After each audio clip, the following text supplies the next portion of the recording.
Hello, my name is Sandra Healy and I run the Centre of Excellence for Diversity and Inclusion in Dublin City University. Today we're here to talk about consent, and in particular with a focus on higher education, and we have Lorna Fitzpatrick here to have the discussion with us. So Lorna, I'd like to ask you to introduce yourself, please.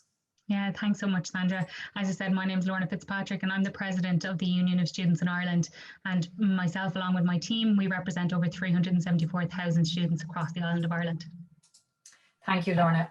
So you might just take a few moments to just take us through what it is you'd like to talk to the citizens about today. Yeah, I suppose I'm here today to talk about the experience of students of sexual harassment and violence during their time in college, and to speak to the work that we in USI and others have been doing in this area, but also what we believe needs to be done going forward to tackle this issue. We believe that this is an issue that impacts somebody's ability to access education, and it's about feeling safe to go to college and feeling supported by the college if something happened. So we really believe in progressing this work. Yeah, thanks, Lorna. And I know there's been a big focus on this over the past 4 years, and ourselves and DCU and right across the sector have really kind of got our heads together to figure out how we're going to tackle this. Can you talk to us a little bit about that, please? Yeah, in 2016, the National Advisory Committee, which is chaired by the National Women's Council of Ireland, was established to look at ending sexual harassment and violence in third level. And this project brought together representatives from across the third level sector. So it had staff and it had students, but it also had representatives from society. So broad community-based services and the Gardaí were also represented. And it's a really collaborative group working together. And that's really important to try and achieve the positive change that we're working towards. And then in April 2019, Minister Mary Mitchell O'Connor, who was the Minister for Higher Education, launched the framework for consent in higher education institutions. And it was really groundbreaking in that it was the first of its kind due to its collaborative approach. And it set out the plan to support institutions to make those necessary changes, but it also provided funding to those colleges to ensure that they could do it. And I think that funding was key to progressing the necessary changes. And a lot of what's happening today is as a result of the framework and the funding that underpinned it.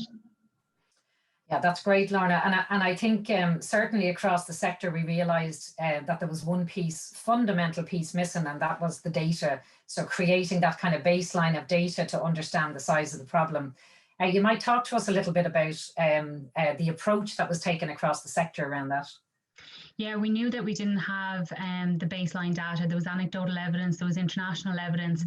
And the first survey that was ever run in this area was the Say Something survey that USI ran back in 2013, but that evidence was long outdated. So USI and the Active Consent team and NUI Galway teamed up together to run a national survey for students to gather their experiences of sexual violence and sexual harassment and their awareness of college-based education and preventative and supports that were available.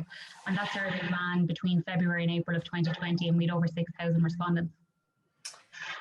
And I suppose just from the perspective of the citizens, what would you say were the key findings? I know there was some shocking, I have to say, insights from the research, but from your own perspective, what would you say were the kind of key insights from that data collection? Yeah, I think some of them that would be of most interest to the citizens show that there are some risk factors that really need to be considered, and the first being gender and the second being disability. Almost 30% of females reported non-consensual penetration as a result of force, incapacitation, or threat of force. And some 10% of males and also 28% of non-binary students said they had the same experience. And I think that's staggering. Many had said that they didn't report any of these instances before being surveyed. And many said that they actually didn't think it was serious enough to merit reporting. And that really concerned me and shows me that there's an awful lot we need to do to ensure all survivors feel supported, and also that we change our culture away from victim blaming. We know that women aged 18 to 29 are most likely to experience sexual harassment and violence, and many of them will be students, which makes them less likely to report these crimes when compared to other groups.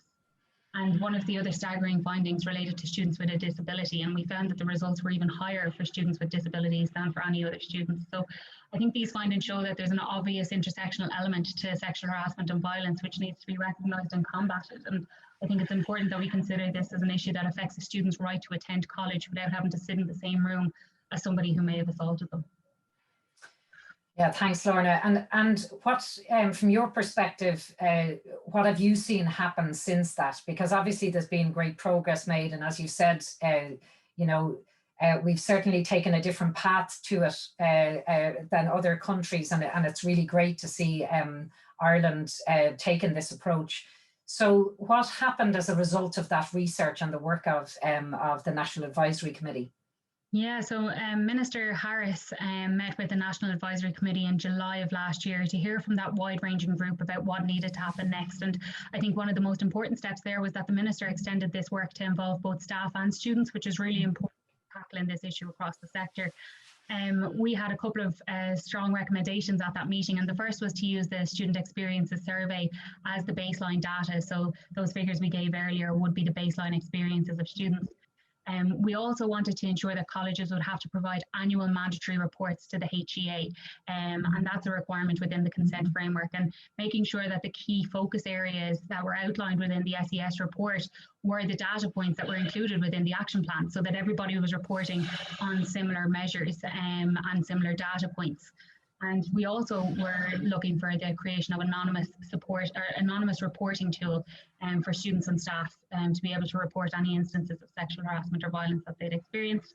And last but not least, and really importantly, repeat the SES survey in 2020 to ensure that we were asking questions about the effectiveness of any of the interventions and supports that had been implemented in the intervening period. Yeah, that's great, Lorna. It's great to see that there's been real progress made, and in particular with Minister Harris, you know, really picking this up and making sure that it's embedded into the practices from a staff and student perspective right across the sector. So, Lorna, there seems to have been great progress made in a short time frame. However, we know we're only at the beginning of tackling this problem.